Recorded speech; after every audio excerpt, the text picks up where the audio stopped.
Today I'm going to share with you the 5 biggest and hardest, most important lessons that I learned from 2025. I'm so excited about this video because I love being raw and real and transparent.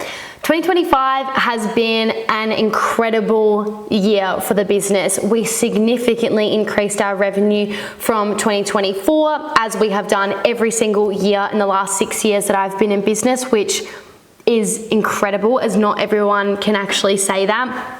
And what I'm most proud of outside of the revenue increasing is that I have done so with less work and less effort because I'm better, more systemized than ever before. So it gets easier and easier to make money. We also reached some really massive financial goals in 2025. I had my first $100,000 cash month, and then we went on to do that several times after that, which was also really, really special. I grew my team slightly, which was incredible and celebrated. You know, also having worked with some of my team for many, many years now, I ran an in-person retreat at my home, and I got to fly my virtual assistant from the Philippines here to Australia to spend a week with me, got to spend time with my ads manager, hired a support coach and got to spend time with her and all of the things. So I'm feeling really grateful for some really big and important, you know,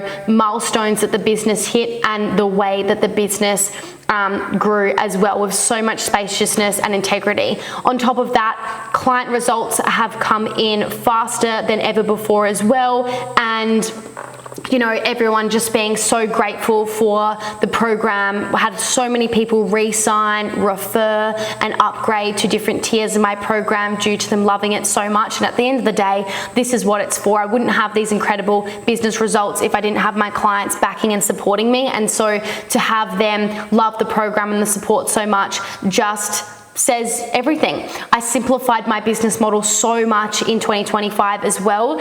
Just have a rinse and repeat system more than ever before, and just working so much harder, not smarter. I moved to a new house. Geordie and I moved from Brisbane over to the Sunshine Coast and really upgraded our lifestyle. You know, our house is much bigger than our tiny little unit we were in before. It's way more spacious, and it's very reflective of where my business is at, you know, and my business supports this being possible. So just a lot to be grateful for this year. But today I want to share with you the lessons that came into actually allowing this to happen. So let's dive in, because 2025 was really the year for expansion, for responsibility, for leadership, and for depth, if I was to summarize it in a few different words. And it shaped me in so many ways. And I always say, I feel I've been on this really amazing, you know, streak in my life, I suppose, in the last 6 or so years, but every year just gets better and better. You know, I traveled internationally. Gosh, how many times would I have traveled internationally this year? I'm not sure. I went to Thailand, I went to Vietnam, I'm sure I went to Japan, yep. Would have gone a couple of other places too, but yeah, traveled so much, and yeah, again, the business created all of that. So every year just gets better and better, you know. I feel so grateful. And it's not to say there's not hard things, there also is that, but that's duality of life, and I'm going to share some of the lessons today with you. So these are going to support you so much, and if any of them do in particular, please message me on Instagram. I am at Sophia Rose Bernardi. Let me know your biggest takeaway, because I always love hearing from you. And if you're not already subscribed, either on the YouTube channel, if that's where you're watching, or on Spotify or Apple where you're listening, please make sure you follow or subscribe so that you never miss an episode, as I drop episodes valuable like this every single week. So here's the lessons that changed me. Number 1 is that growth requires decisions and risks before you feel ready. So I had to do a number of things in 2025 that, you know, was really scary. Like, we spent a lot more on Facebook ads than ever before, and that there's a level of risk associated with that, because you don't know if it's going to work, and it can be a lot of money. It's also not a lot of money though. If it works, then you make a lot more. It's kind of the whole point, right? But regardless, you still have to be comfortable taking risks and making big decisions. Also just hiring, like me hiring a support coach was a very scary decision because, you know, it was very easy for me to have thoughts like, do I even need that? I can actually hold all this space for my clients. I'm doing just fine. But sometimes you have to do things slightly before you're ready so that you can actually step into that next evolution of yourself, both personally and professionally. So yeah, you've got to make decisions, you've got to take risks, you've got to be willing to fail, you've got to be willing to lean in, let go, build, test and iterate basically.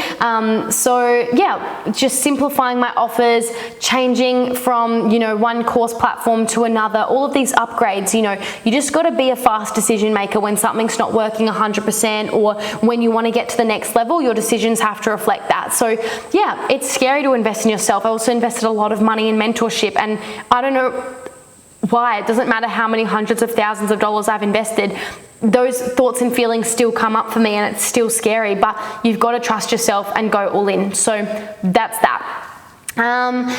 Growth does not wait for you to feel ready. You really just have to, decide that you want a next level and go for it. There will never be a right time for that other than the time right now that you just decide to do it. So yeah, a question for you to maybe reflect on is, what decisions have you maybe been avoiding that could potentially change everything for you? Because sometimes they're the decisions that you actually need to make, is what I've realized.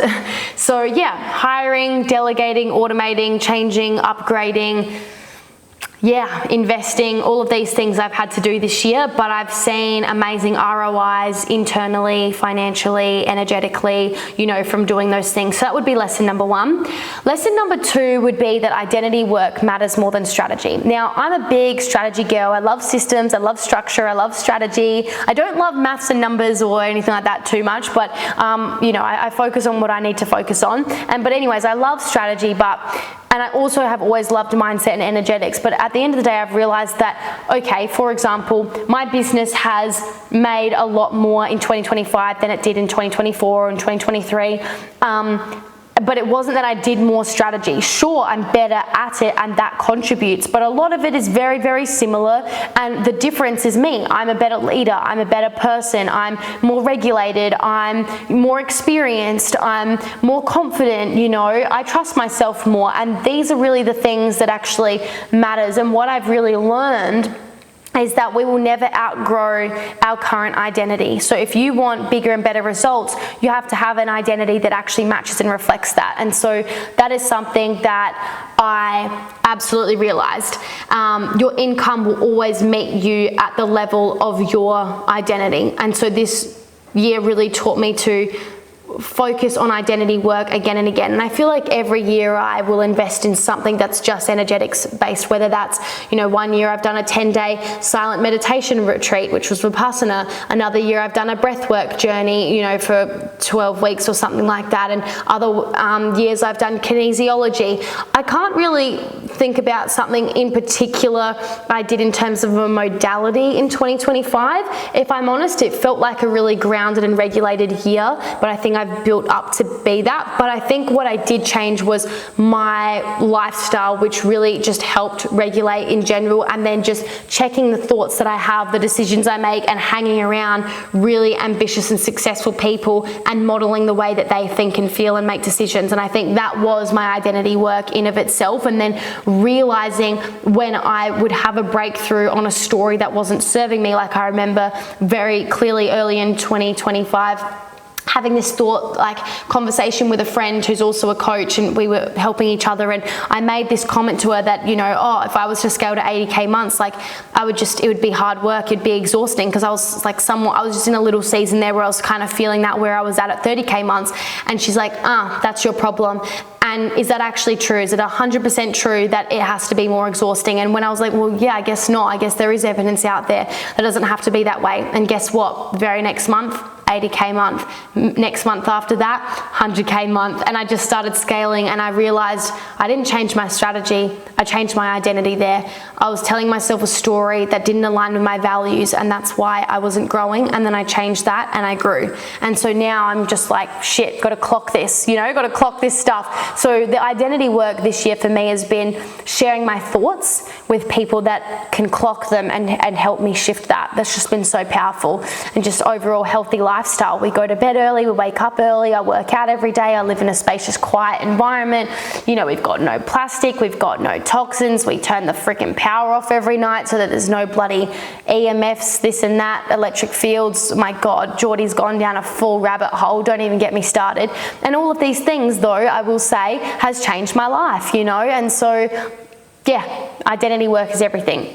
Number 3 is delegation is the only way to scale sustainability. I have delegated a lot in 2025. I have delegated ads. I've started to delegate certain parts of even coaching delivery. I don't post my content myself. There's a lot that I don't do, and that's why there's a lot that I have space to do and why my business has grown. And so delegation is the only way to scale sustainably. Number 4 is that your nervous system will really determine your capacity to lead. This is something that, I just sort of spoke about in more depth, but, your nervous system is everything. And if you're feeling dysregulated, that's going to come out with how you treat your team, your clients, other people. I used to be a very, very reactive person. I'm not saying that that's not within me at all anymore. I think it's a journey, but my family is very, very reactive, or at least part of it. And so it's very in me, and I've had to do a lot of work to not operate that way that I've been exposed to. And that's not always easy, but the work that I've done, that inner work and just time and learning time and time again the hard way, okay, that way of being will not get me the outcome that I want. I've gotten better and better and more regulated. So, prioritizing things and putting myself in an environment that has allowed me to have a regulated nervous system has just changed everything for me. And it's been a long lesson. I've learned painfully many times, like, fuck, okay, don't say that, don't do that, there's a better way to go about it. And I that was a harder lesson I've learned, because probably more so at the start of the year, just realizing, okay, I could have handled that better. And I really think this last 6 months of 2025 has been awesome, where I've just started responding better, fucking finally, where it just doesn't impact me or other people as much. And I've been tested with certain things, whether that's in my family or client things or whatever, and just watching how I respond to it instead of react has been, I'm inspired by myself, to be honest, because it's not something that's come naturally to me to be like that.